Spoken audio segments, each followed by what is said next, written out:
Sejarah Perang Krung Panjo, pimpinan pasukan Jepang, harakiri, akibat kekalahan. Perang di Kruang Panjo terjadi pada November tahun 1945. Pejuang Aceh kala itu gencar melucuti senjata pasukan Jepang. Namun hal itu berbenturan dengan keinginan Belanda yang ingin masuk kembali ke Aceh dengan memboncengi sekutu. Komandan Sekutu, NICA di Medan Brigjen Ted Kelly menginstruksikan tidak boleh satu pucuk senjata pun ditinggalkan di Aceh. Tentara Jepang yang sudah berkemas terkonsentrasi di Lok Seumawe dikonsolidasikan menjadi 2 batalion tempur. Mereka diperintahkan untuk menduduki kembali kota Biren dan tempat-tempat strategis lainnya untuk merampas kembali senjata yang sudah jatuh ke tangan rakyat. Sementara di kalangan pemuda pejuang Aceh, pemburuan senjata Jepang terus dilakukan. Saat itu muncul jargon, serdadu Jepang boleh hanya dari Aceh. Tapi senjatanya satu pelor pun tidak boleh berpindah tempat. Gerakan peluncutan senjata Jepang juga gencar dilakukan Angkatan Pemuda Indonesia, API, yang kemudian berubah menjadi Tentara Keamanan Rakyat TKR. Di bawah pimpinan Teuku Hamid Aswar, pelucutan tersebut terus dilakukan di berbagai daerah. Berbagai strategi dilakukan untuk menghadapi batalion Jepang yang bergerak menuju Biren. Hasil gambar untuk Krung Panjo, pergerakan tentara Jepang itu dicegat oleh pejuang Aceh bersama API TKR di Krung Panjo agar tidak merembet ke daerah lain.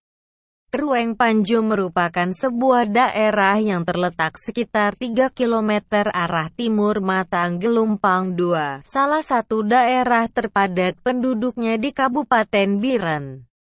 Di masa perjuangan kemerdekaan dikenal sebagai kota santri dengan ribuan santri fanatik. Di daerah tersebut berdiri Madrasah Sanawiyah yang terkenal maju yakni di kawasan Pesangan. Madrasah itu diasuh oleh ulama besar Tengku Abdurrahman Menasah Mecap, salah seorang pendiri Persatuan Ulama Aceh, PUSA, bersama ulama besar Tengku Muhammad Daud Bereh. Rakyat Krung Panjo sangat mendukung perjuangan melawan Jepang. 1 batalion tempur Jepang dari Lok Seumawe yang ingin masuk kembali ke Biren dihadang di Krung Panjo oleh rakyat bersama API TKR. Kabar akan masuknya kembali Jepang ke Biren disampaikan oleh Kapten Teuku Hamzah kepada Wakil Markas Daerah 3 API TKR, Mayor M. Daud yang saat itu sedang sakit di Samalanga. Ia kemudian menginstruksikan Teuku Hamzah untuk mengorganisir pasukan API TKR dan Laskar Pejuang untuk menghadang pergerakan tentara Jepang. API TKR mempersiapkan 4 kompi pasukan untuk menghadapi Jepang. Kompi masing-masing dipimpin Letnan Agus Husin, Letnan T.A. Hamzani, Letnan Nyakdo, dan Letnan Yusuf Ahmad. Keempat kompi itu berada di bawah Teuku Hamzah. Sementara Kepala Staf Divisi VAPI TKR, Teuku Hamid Aswar memimpin langsung 2 kompi pasukan istimewa. Kesatuan Tentara Jepang yang bergerak dari Lok Seumawe ke Biren terdiri dari Batalion 1 Resimen 3 Infanteri pimpinan Komando Mayor Suzuki. Batalion ini sejak awal ditempatkan di Lok Seumawe. Tapi 1 kompi di antaranya dipulangkan ke Medan diganti dengan kompi lain dari Lok Sukon. Batalion yang dipimpin Mayor Suzuki berasal dari mantan Batalion Pengawal Lapangan Terbang Belang Pulau Deangan Komandan Mayor Metsugi. Gabungan kedua batalion ini dinamai Suzuki Butai karena dipimpin Mayor Suzuki. Selain Biren, sasaran Jepang adalah lokasi-lokasi yang pernah mereka duduki, tempat di mana banyak senjata tersimpan. Lokasi yang dituju Jepang antara lain Tepin Mane, Gelanggang Labu, Tambo, Cotgapu, Belang Pulau dan Kota Biren. Mereka akan menggali timbunan senjata untuk diserahkan pada sekutu di Medan.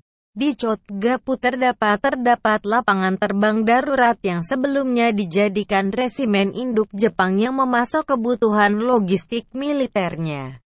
Di sana waktu itu masih tersimpan logistik dan senjata Jepang termasuk tank yang onderdilnya sudah dipreteli. Malah dari sekian banyak tank di situ, 8 di antaranya masih bisa difungsikan setelah diperbaiki oleh Montir M. Yusuf Ahmad. Sebelum 1.000 pasukan Jepang sampai ke Chotgapu untuk mengambil kembali persenjataannya. Pemuda pejuang dan rakyat menghadangnya di kawasan Krung Panjo. Dipilihnya Krung Panjo sebagai lokasi penghadangan karena sangat cocok untuk melakukan pengepungan karena dilintasi jalur kereta api. Pasukan Jepang yang diangkut dengan kereta api cocok dihadang di tempat tersebut. Selain itu, Krung Panjo berada di daerah persawahan. Di sana terdapat tanggul besar yang digunakan untuk mengairi sawah. Tanggul itu bisa dijadikan sebagai pertahanan. Rel kereta api di Kampung Pantai Gajah dekat Krung Panjo sekitar 3 km sebelum masuk stasiun kereta api di Matang Gelumpang 2 dibongkar.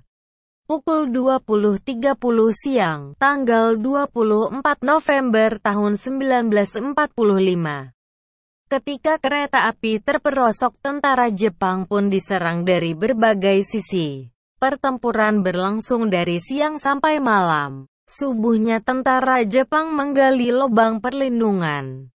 Tentara Jepang terkurung. Rakyat Krung Panjo bersama pasukan API TKR terus menggempur. Bersamaan dengan itu pintu bendungan dibuka, air mengalir deras ke sawah.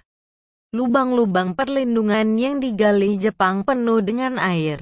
Mereka terendam dalam persembunyian. Meski demikian, pertempuran terus berlangsung sampai sore hari. Pada hari ketiga, tanggal 26 November tahun 1945 pukul 12.50 tentara Jepang mengibarkan bendera putih di gerbong kereta api. Jepang menyerah. Pimpinan pasukan Jepang Mayor Ibihara dan juru bicara Muramoto keluar dari gerbong kereta api dengan bendera putih di tangan.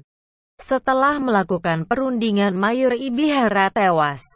Ia melakukan harakiri, bunuh diri, akibat kekalahan pasukannya itu.